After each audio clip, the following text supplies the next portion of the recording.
It's good.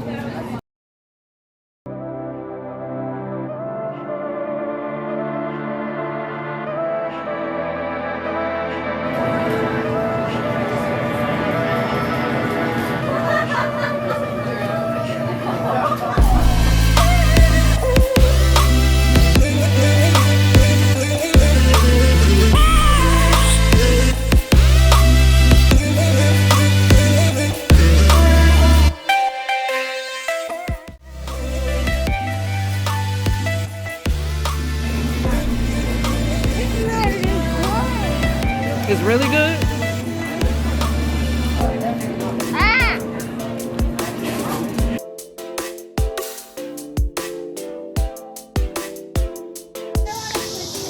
You ready?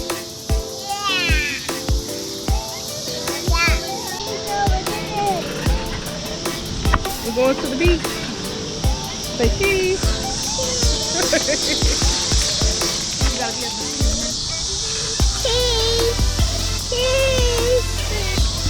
now let me pick up the pen.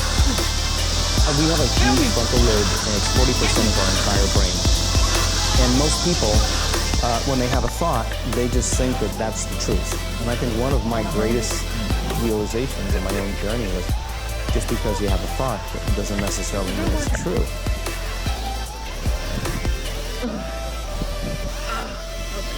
So if you think 60 to 70,000 thoughts in one day, and we do, and 90% of those thoughts are the same thoughts as the day before, and you believe that your thoughts have something to do with your destiny, your life's not going to change very much because the same thought leads to the same choice. That was a big dip. Leads to the same.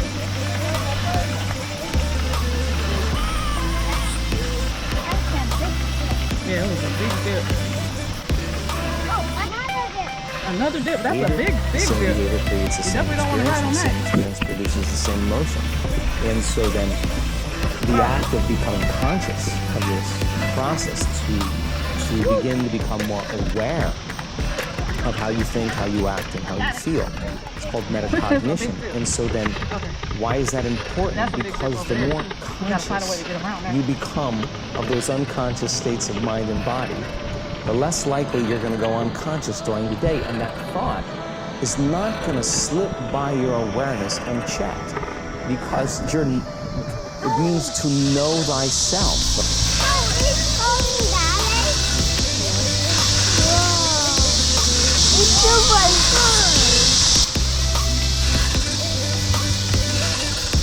The word meditation means to become familiar with. So as you become familiar with the thoughts, the behaviors, and the emotions of the old self, you're retiring that old self. As you fire and wire new thoughts and condition the body into a new emotional state, if you do that enough times, it'll begin to become familiar to you.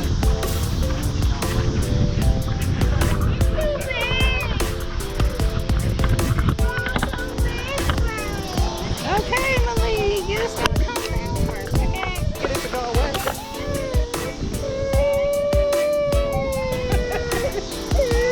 Come on. Jump in. On the bar. It's a bar. Walk over. On everything.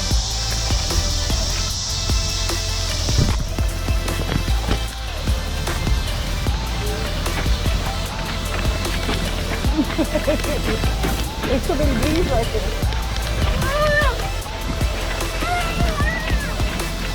Okay, wait right there. Okay, I think he flew away. He flew away. Okay, you ready to get back on? So important, just like a garden. If you're planting a garden, you got to get rid of the weeds. You got to take the plants from the past year and you got to pull them out. The rocks that sift to the top that are like our emotional blocks, they have to be removed. The soil has to be tenderized and broken down. You have to make room to plant a new garden. And so primarily, we learn the most about ourselves and others when we're uncomfortable. Because the moment you move into that uncomfortable state, normally a program jumps in.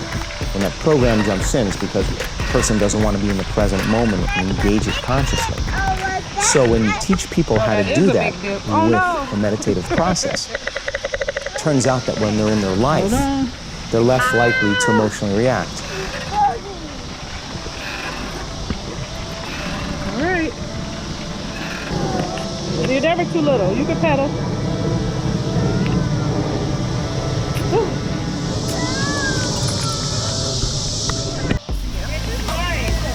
I know this ground is so hard to. At least you got 4 people. Can somebody get up and help me?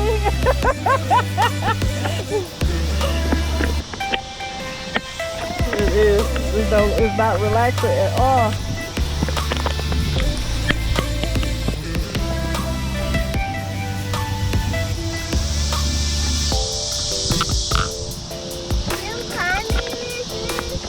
I'm coming with you. Okay. We ready to go?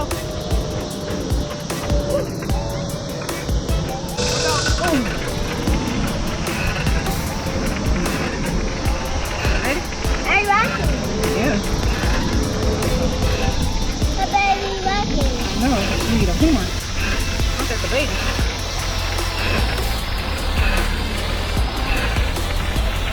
Go. But the quantum model of reality is about cause and effect. The moment you start feeling abundant and worthy, you are generating wealth. The moment you're empowered and feel it, you're beginning to step towards your success.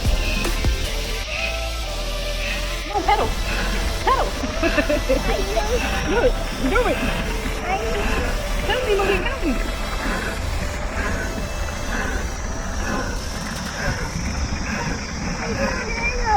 No, I'll just let you. In like 2-3 more years, you'll be able to help me pedal. The moment you start feeling whole, your healing begins. And when you love yourself and you love all of life, you'll create an equal. And now you're causing an effect.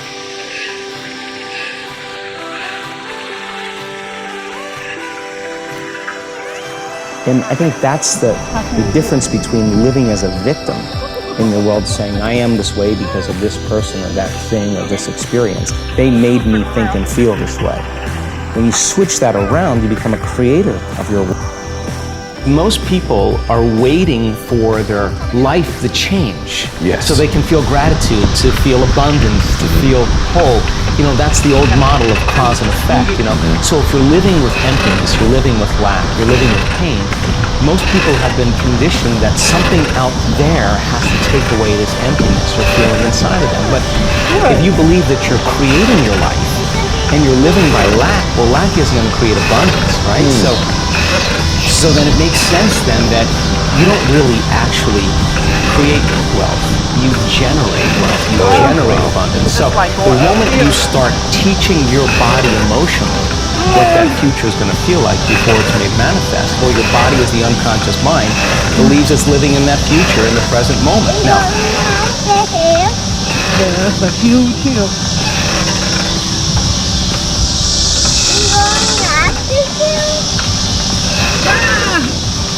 Yes. Oh.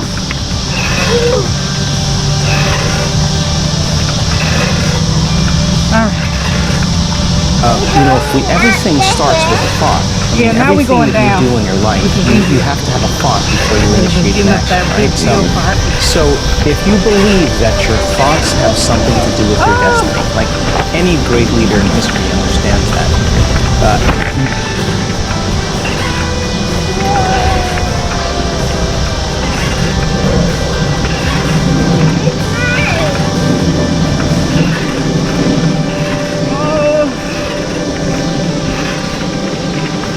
Take me back to flat land. So some people would rather cling to the familiar than take a chance on possibility.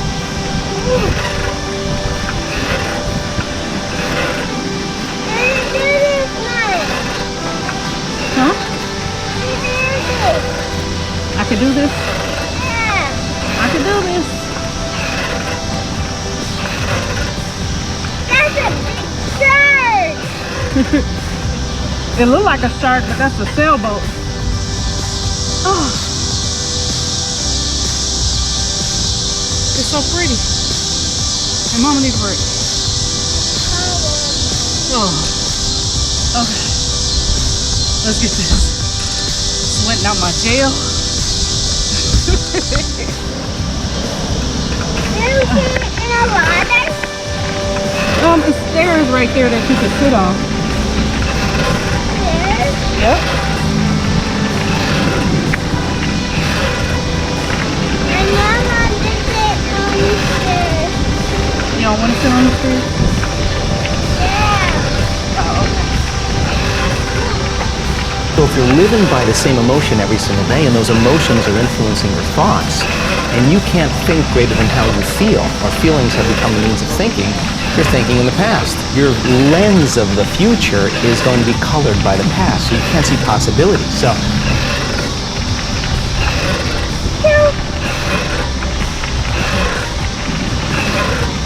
I can't tell. Bring your water next time. That's what I should do.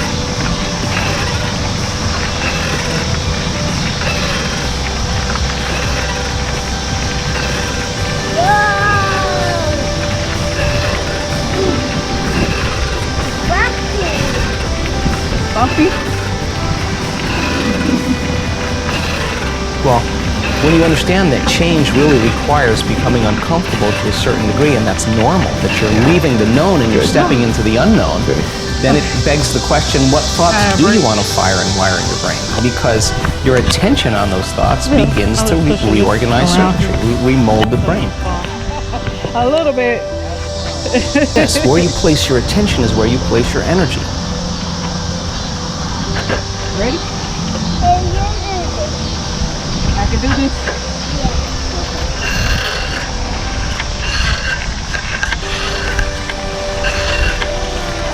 That's a big chair. That is a big deal. It's not going. No, we're not going to. If you lower the volume to your frustration, to your hatred, to your anger, if you truly knew how to do that, if you lowered the volume to that emotion, you would take your attention off that person, which means you would begin to break those energetic bonds, and now you're taking your power back.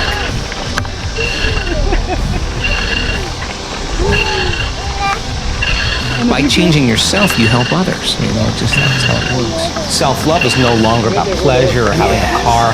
It's something that you're cultivating within you. People who come out of their meditation and they say, well, I just focused on my wealth, why isn't it there? Well, you're not that good. If you're asking why isn't it there, you're back to the old person again. Stay in that state for an extended period of time as an experiment, as the scientist in your life, to keep your energy connected to the dream of your future. It's a little hard, but it's like I take my breather, so it's not as bad. But do leg workout. A good leg workout. Okay. Come on. Think that emotions are energy in motion.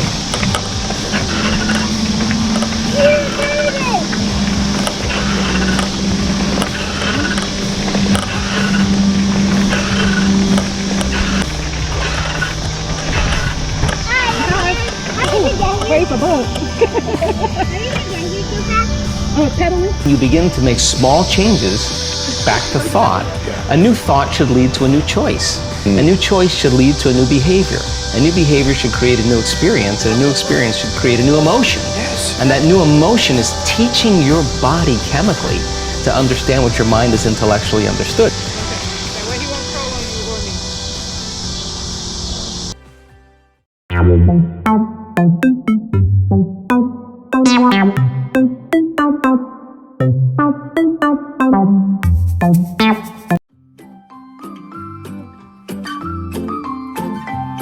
Let's go.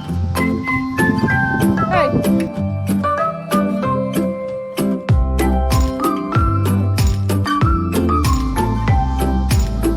Look at me. Stop throwing the sand. Oh, you lost some water.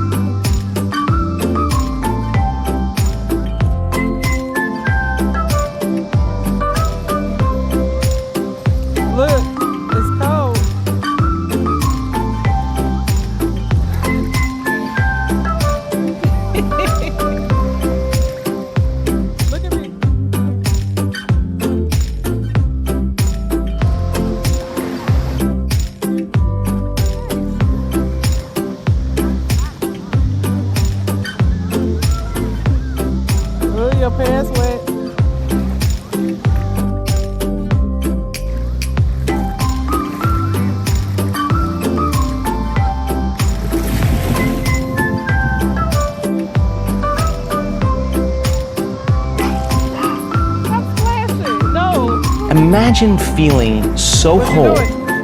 that it's What's that? impossible to want. Let I me mean, see. how can you Let me want see. when you're whole? Because you feel like you already have it. Now, when you reach that point, that's when the magic happens, because now you are worthy to receive. And the universe only gives us what we think we're worthy of receiving.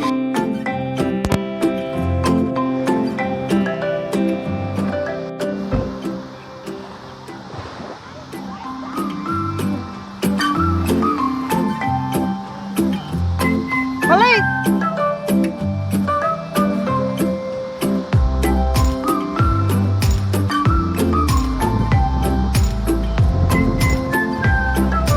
Come on!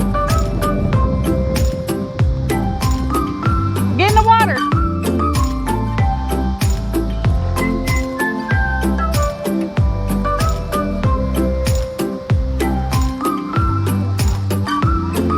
Run! Jump!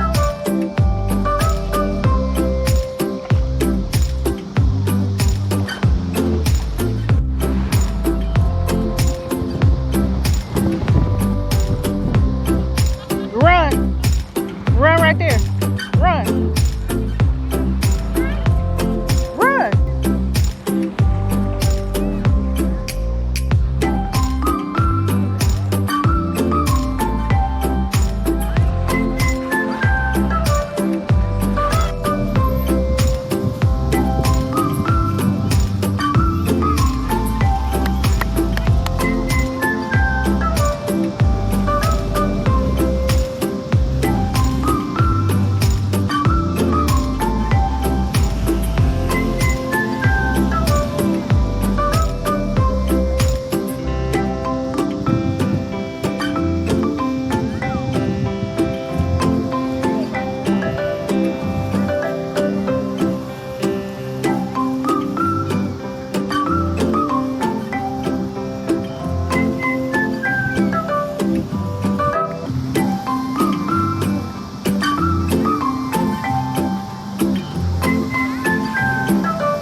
You'll make a sandcastle.